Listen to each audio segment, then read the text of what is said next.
तो आपको महापरिवर्तित भारत मिल जाएगा और वो 500 पार हो जाएंगे। यदि वो वैसा नहीं करते हैं तो उनके सभी 543 जो है ना व्यक्ति जो है ना वो हारेंगे और सभी चंद्रगुप्त जीतेंगे।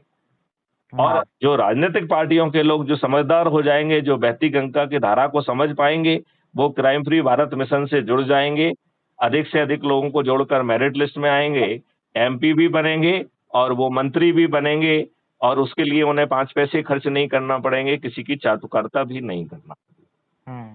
तो ये सोचना कि मैं पिछोर में आऊं और वहां से राजनीति करूं, तो भोपाल बुरा नहीं है, लेकिन पिछोर में जो है ना, यदि आप कोई आयोजन करते हैं तो उसमें हम आने के लिए सहर्ष तैयार हैं। पृष्ठभूमि है, अपनी पृष्ठभूमि है। I agree. तो आप वहां पर जैसे कार्यालय खोल लीजिए, आप जो है ना हमारे कार्यालय प्रतिनिधि बन जाइए, लोगों की जो समस्याएं हैं उनको आवेदन लीजिए, आज के कानूनी प्रावधान के तहत हम उनकी जो मदद कर सकते हैं वो करें, हम उनको लीगल मदद करें, राइट। साथ में उनको लोगों को जोड़ें, वहां के जो कॉलेज स्कूल्स हैं वहां पर आयोजन करें, बच्चों को मोटिवेट करें, वहां की जो सोशल संस्थाएं हैं उनसे आप बात करिए, उनके माध्यम से भी इसको केवल बनियों का या गवैयों का सीमित जो है ना अभियान नहीं बना सकते हैं। महापरिवर्तित भारत सभी लोगों के लिए मिलेगा। और तो मैं बोल रहा। हाँ, अभी जैसे बनियों ने एक हमारी समाज पार्टी बनाई है, आपको लगता है एक व्यक्ति भी जीत पाएगा? नहीं, कहा ये यूपी में बनी है, यूपी में बनी है, कानपुर में। तो मेरा ये कहना है कि पार्टी बनाने में कोई दिक्कत नहीं है। संगठन चल सकता है, संगठन के दबाव में पार्टियां आ सकती हैं। मैं ये कह रहा हूं कि आप पार्टी भी बना लीजिए, संगठन भी बना लीजिए, लोगों को जोड़िए और क्राइम फ्री भारत से जोड़ते जाइए और फिर उस समय निर्णय लीजिए कि आपको क्या क्या करना है, जब आपका निर्णय लेने का समय होगा। अभी तो अपराध मुक्त, भ्रष्टाचार मुक्त, कर्ज मुक्त, टैक्स मुक्त और 5 फंडामेंटल राइट के लिए साथ में जुड़ जाइए। आपने क्या 21 महालक्ष्यों का जो वो है उसको पढ़ा है क्या? नहीं।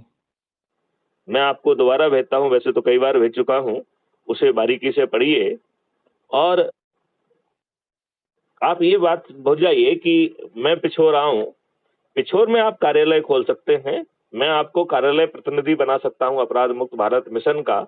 आप जहां लोगों को दूसरी जगह चाहते हैं वहां पर भी क्राइम फ्री भारत मिशन के कार्यालय खोले जा सकते हैं, वहां लोगों के आवेदन प्राप्त किए जा सकते हैं, उन्हें कानूनी सलाह दी जा सकती है, उन्हें लीगल वो दिया जा सकता है और हम उनकी मदद वर्तमान नियम कानूनों में भी कर सकते हैं और लोगों को जोड़कर उन्हें अपराध और भ्रष्टाचार मुक्त और टैक्स मुक्त और कर्ज मुक्त भारत भी दे सकते हैं। तो बताइए सभी का कल्याण होगा कि नहीं होगा? सही है, सबका कल्याण होगा, है ना। तो मैं एक बार आपको फिर से क्राइम फ्री भारत के 21 महालक्ष्य और 5 फंडामेंटल राइट के लिए आपको बताता हूं, उसे अध्ययन करिए और यदि आपको उपयोगी लगता है तो क्राइम फ्री भारत मिशन का पिछोर में आप कार्यालय खोल दीजिए और आप स्वयं कार्यालय प्रतिनिधि बनिए। कार्यालय की स्टेशनरी छपवा लीजिए, आप ऑथराइज सिग्नेटरी बन जाएंगे, आप वहां पे जैसा मैं मार्गदर्शन दूंगा वैसे जो है कोर्ट कचहरी में आवेदन भेजेंगे और आम आदमी को राहत पहुंचाएंगे और समय आने पर ये जुड़ने की प्रक्रिया यदि जारी रखेंगे तो आप 100 करोड़ हो जाएंगे, तब आपकी बात माननीय नरेंद्र मोदी जी भी सुनेंगे और आपको महापरिवर्तित भारत मिल जाएगा। ये बात कहां तक आपको ठीक लग रही है? 100%। चलिए, जय हिंद, जय भारत, वंदे मातरम, जय गुरुदेव।